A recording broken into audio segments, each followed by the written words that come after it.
A few days back, a brand new, big Superman trailer was released. I reacted to it in about the lamest way humanly possible because honestly, I can't ham up the reactions to stuff going on in a movie trailer. I'm not one of those channels that's like, what? It's a dog. There's a dog is that Crypto? Lex Luthor! Oh my God, Superman is flying in this one. Are you out of your mind? Fangasm! Let me rephrase. I could do that, but I try to be as genuine as possible on this channel. So while I did enjoy the Superman trailer, for the most part, I had problems with it. I had pros and cons. I didn't feel like I really got to break down what those were very well because I was in the middle of packing when the trailer came out. I'm moving in like a week and a half. Again, yes, I move a lot. Some comments are like, didn't you just move in like a year ago? Yeah, I did just move in like a year ago. Okay, life happens. Shit happens. So yeah, the family and I are moving again. But we're nomads at this point. We're like Superman. We don't really have a place to call home, I guess. Earth is our home. I want to talk about this trailer a little bit more, and I'm kind of going to go through it scene from scene for the most part, but I'm not going to show a lot of footage because Warner Brothers copyright flags the crap out of these things. I mean, they're vicious with it. And I need those dollars revenue that this is going to generate.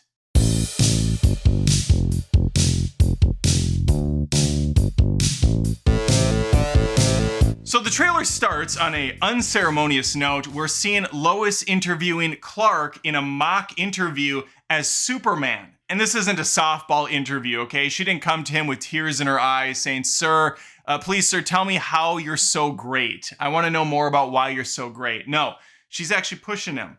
She wants to know what the hell he thinks he's doing, interfering with the battle without the permission of the president. This leads to a shot that a lot of the internet has been spazzing out about, freaking out because they think that it's just unacceptable that Superman, the Man of Steel, would flinch when a guy throws a can at him. He wouldn't even feel that. Look, I barely feel this.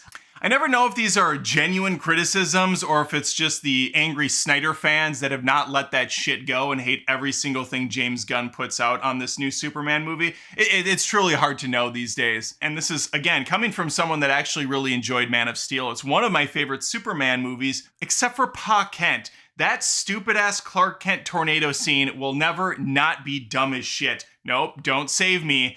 Don't save me or people will find out who you are. How? He's fast as crap. He could have got him in and out before people even blinked. And even if they did see him, what next? This in this dumb little bumfuck town, they're gonna say something? I don't think, and who's gonna believe them? I actually don't mind Man of Steel. I think it's a good film. This movie looks promising. It's got some wild color grading going on. I'm not sure if I'm into it or not. I have to wait till I see it on the big screen. Some people have referred to it as a CW show on the big screen. I'm not gonna go that far at all. I think this looks far better than that crap. But let's get back to the can. The can at hand. At head. I just can't tell if people are truly criticizing this or if they're just trying to get those outrage bait clicks. I don't think Superman's flinching because the can hurt, or even necessarily that he felt it in the slightest. But the dude knows what's going on around him. He's aware that a guy threw a can at his head. And that's what's making him flinch. Like, this stings internally, and I'm showcasing it externally. Crazy how that works, isn't it? Let's move on. All right, we get actor Frank Grillo here as, I believe, Rick Flag Sr. He's the father of the now deceased Rick Flag from The Suicide Squad. That is canon, I believe, and Peacemaker is canon as well. Those are the only two things, and I guess the TV show Creature Commandos. I didn't watch it. I heard it's really good. I have not watched it. It's animated. I suppose check it out. That's based on some other people's opinions that I respect. So based on those, I would say it's worth your time. We get some more back and forth dialogue. And listen, I'm a simple man and I know how cameras are placed. That's a booty shot. All right. And this actress, I don't know who that is. Apparently she can shapeshift somehow because her hands turn into freaking buzzsaws later. We get a couple of the tasteful tight leather ass shots and I appreciate that from James Gunn. Again, what can I say? I really don't have anything going on in my life. Let's press on. Let's talk about the outfit for a second. We have our tasteful S. We got the tidy readies, the underwear on the outside. It's always kind of silly. You know what?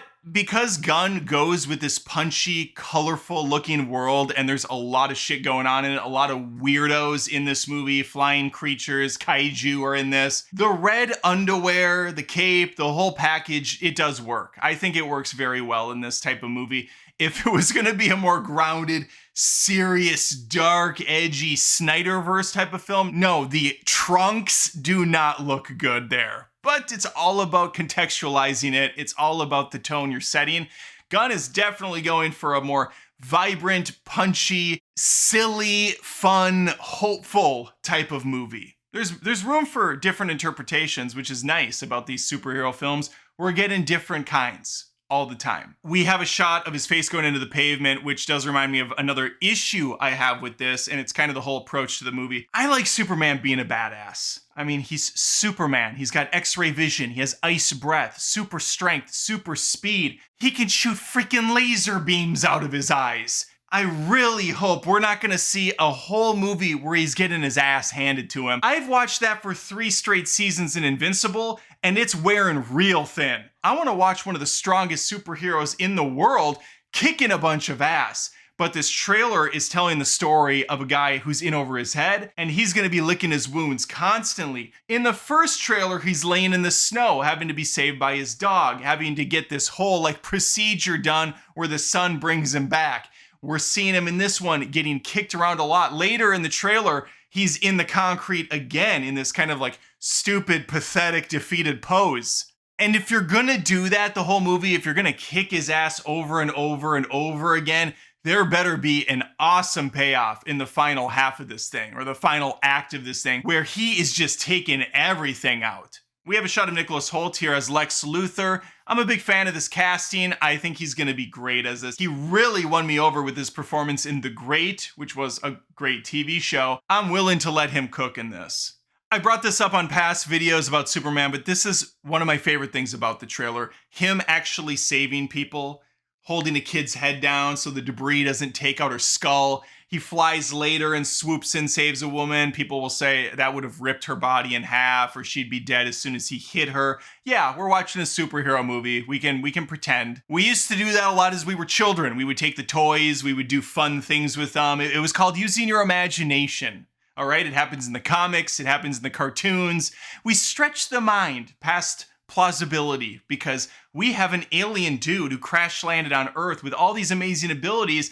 I could probably convince myself, I just did, that he's able to put some sort of a protective barrier force around this person, matching his speed with her body so that he doesn't snap one pathetic bone in this sack of flesh body.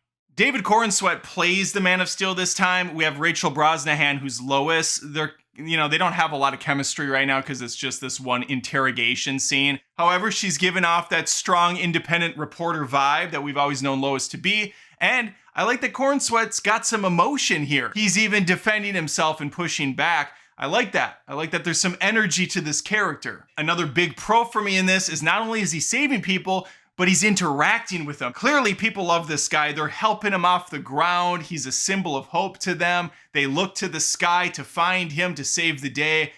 We're back, all right? We're back to the Superman I know. The second half of this trailer is just a montage of insane action going on. We have Crypto the dog in the mix. Hope that thing doesn't die. I don't think it will. He'll probably be back in Supergirl or something.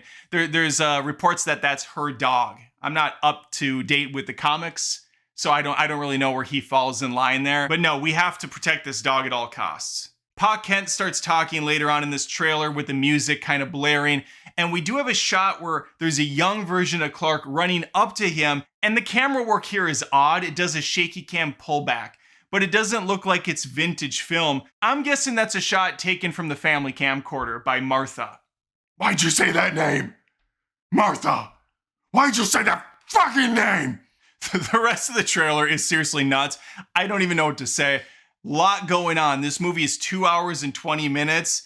There looks to be 5 or 6 different villains and heroes in this. Hawk Girl, there's a Green Lantern, there's a kaiju, there's freaking robots. Again, I'm not versed on the Superman comics. I couldn't tell you who these people are. I just hope the movie tells me who they are and does it in a just way, that I don't have to go do a bunch of research afterwards or have one of my nerdy friends be like, actually that's so-and-so from issue 45. He showed up later in issue 72, but he's not the same. He died and came back as an android. Which is gonna lead me to the concern side of things. Not too concerned, because it is James Gunn. I do like his work. I love his storytelling. He has managed to juggle lots of characters in lots of movies.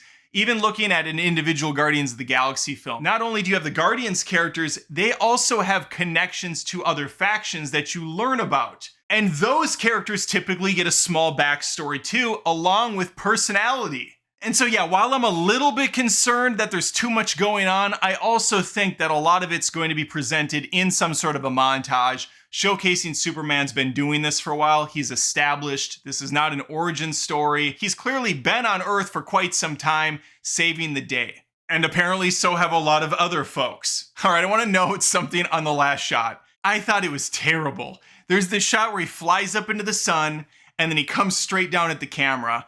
And it's very silhouetted, as it would be, because, you know, the sun is full brightness at the screen. But it looks bad on camera with this dude flying as just a shadow, and it's so quickly you can barely make out what you saw. It's just a blob. And then another blob comes on the screen, which is the Superman logo. It looks good on his chest, on the uniform. It looks bad, I think, by itself. Of course, incredibly, it's just subjective, all right? It's subjective. I just don't care for it. Overall thoughts though, I'm very hyped for this movie. It'll be nice to see what direction DCU goes now. It feels like there's energy behind it. Pre-sale tickets for this are really good. I think it's $170 million already before the movie's even out. That's very promising. I think the budget for this was around $180 million. It'll be good to start the DCU over on fresh legs, and hopefully it soars, much like, you know, like a hooker who's been on a 3-day bender plowing through a bunch of guys doped out of her fucking mind high as a kite. She's got wings. Wow, I'm really all over the place with this video. All right, yeah, those are my thoughts on this. Sorry, I don't break down the Easter eggs and the small little things. Like the Mighty Crabjoy's poster in the background, whatever that's a reference to, I'm sure I don't know. But I'd love to hear from you in the comments. Let me know your thoughts on this trailer, whether or not you agree with my take. I'd appreciate it if you subscribed on YouTube, on Spotify, on Apple Podcasts, trying to grow all those platforms. And if you wouldn't mind, share the love of Adam Does Movies with a friend or family member. Say, hey, you know what? You like movies, I like movies, so does this guy Adam. You should subscribe to him as well. And I would appreciate it because word of mouth, that's really the whole ball game, folks. Okay, hopefully I see you next time. Take care. Thanks again for watching the video. If you wouldn't mind, I would appreciate it if you checked out patreon.com/AdamDoesMovies. That's where fans of my channel go to help support it. There are different tiers with different offerings, exclusives every month. We got multiple movie reviews. There's a vlog monthly. And even if you don't want to plop down $1 a month, you can just sign up for Patreon for free and become a member at no charge. Appreciate your time. Thanks.